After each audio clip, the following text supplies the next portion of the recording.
be a little bit weird throughout because the sun's sort of going in and out of the clouds, but I hope you don't mind. A few days ago I asked you over on Instagram which video you would like to see this Sunday, and the majority of you voted for a art supply haul, so that's what I've got for you today. I've also thrown a few stationery bits in there as well because I do like my stationery also, and usually if you like art supplies you're probably a fan of stationery too. So let's get into it. First thing that I would like to show you is something that took me quite a long time to realise that this is what I needed, and it's on the subject of sharpeners. Because I'm primarily a pencil artist, I do a lot of pencil portraits. If you don't follow me already, you might not know that. And the most important tool in your kit if you're a pencil artist is a good sharpener, or at least this is what I thought when I first began. But what I actually needed was sharpening blades. So I ordered these from Amazon and they've been a total lifesaver. I have been through so many sharpeners over the past few years. Every time I got one thinking, oh my god, this is the best sharpener I've ever had in my life, and then a few weeks down the line it wouldn't be performing the way that it was when I bought it, and I thought it was just something to do with the sharpener, but it turned out that it just needed new blades. So these sharpening blades are an absolute essential. The second thing I would like to show you is this gigantic ruler. I'm not even sure if it'll fit in the frame, maybe if I lean it all the way back. It is just over 24 inches long. I actually bought this also for my portraits because I do some that are quite large, and those portraits won't fit in my guillotine, so I can't cut them.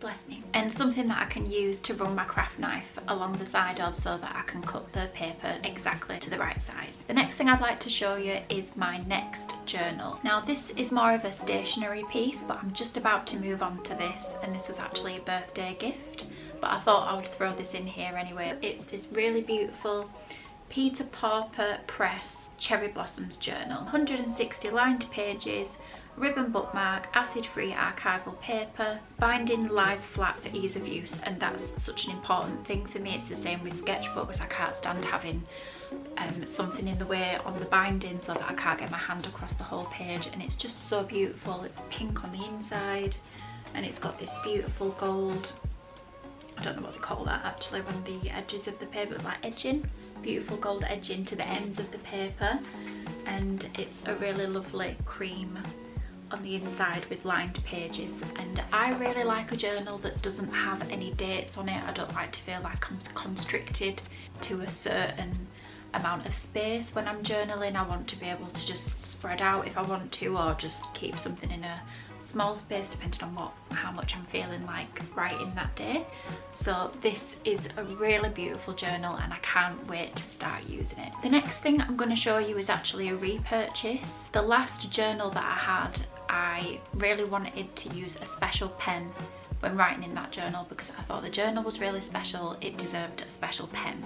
So what I actually wanted to get was a fountain pen. I couldn't find any that were within the budget that I had to spend on a pen, and when I was a little girl I had a lot of fountain pens that I used to use for school, those that you get the little ink cartridges and you refill them. They always leaked, so I did a lot of research when I was looking for this pen, and I actually ended up getting this.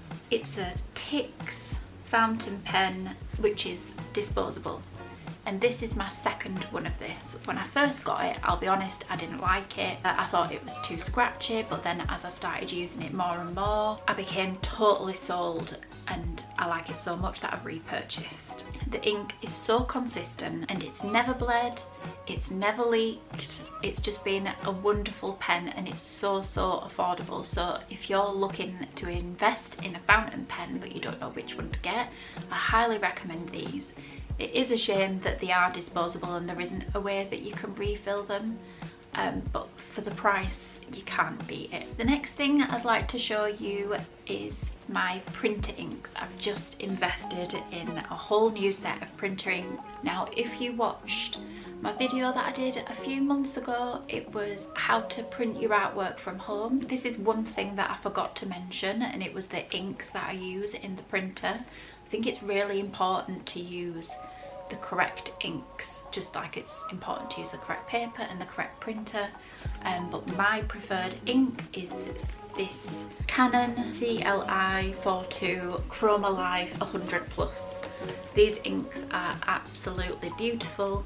They are a little bit expensive. They're much more expensive than the alternative inks that you see marketed to use with that printer, but it is supposed to be actually dangerous to the life of your printer to put inks in them that aren't manufactured by the same company. I don't want to risk it with that printer because I love that printer so much, and these inks are so beautiful. I cannot recommend them enough. I can't really give you a lifespan for these inks, but this is the third box of these that I've had. I got one free with the printer, or I might have gotten two free with the printer actually, I'm not too sure, but you definitely get a free set when you buy the printer. And then I just ordered these extra, and the delivery was amazing actually. I ordered them late in the afternoon and they arrived the next morning, which is perfect. Which was perfect because I really needed them next day because I had a print order that I needed to send. The next thing that I'm going to show you is something that you might have seen already if you watched my video last week, which was about using references and tracing, and I showed you this beastie thing, which is my light pad. I ordered this just before lockdown started. Because I needed to transfer some images. I was doing a portrait and I wanted to just be able to quickly trace over the outline so that I could get started with it really quickly, because it's something that I needed to turn around within quite a short amount of time. So I thought this would be really helpful, and it has been invaluable since I got it. It's so good for doing portraits, it's great for illustrations, tracing over images. It just means that I can transfer images at any time of day. I don't need to stand and break my arms and break my back trying to do it through a window. It's just an absolute winner. So the next three things that I'm going to show you is for something that's up and coming. It is, what day is it today? Today is the 19th of September. So in a couple of weeks it's going to be October, and a lot of us know what happens in the online art community in October. There's a lot of drawing challenges going around, and I always use that as a time to invest in some new art supplies, try some new paper, try some new pens, and this year I have done exactly the same. So the first thing that I bought, which I have used a little bit already, I can tell you already that I really like it. It's this Faber Castell Pit Artist Pen Fine Liner in 0.5. This was actually a little bit thicker than I originally thought that it would be, but the pigments are really nice, and I'll definitely be using this even more over the next coming weeks. Can I interrupt you? Yeah. Didn't mean to, I just came inside. Okay. Shall I close this door? Good luck. Thank you. So I also wanted to get a pen that would be good for doing things that are really fine detail. So I ordered a fine liner that was 0.05mm as well. And I did a lot of research trying to find the one with the best reviews. I did a lot of reading around, and the best one that I could find review wise is this Staedtler Pigment Liner 0.05mm.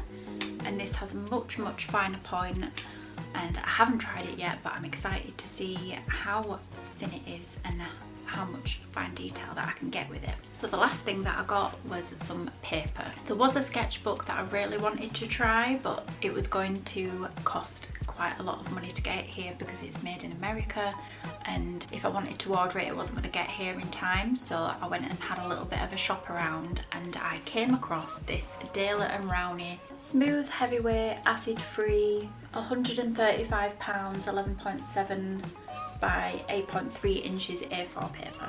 I've had a lot of good luck with Daler & Rowney paper in the past, so I've got really high hopes for this paper, and I actually got it on sale.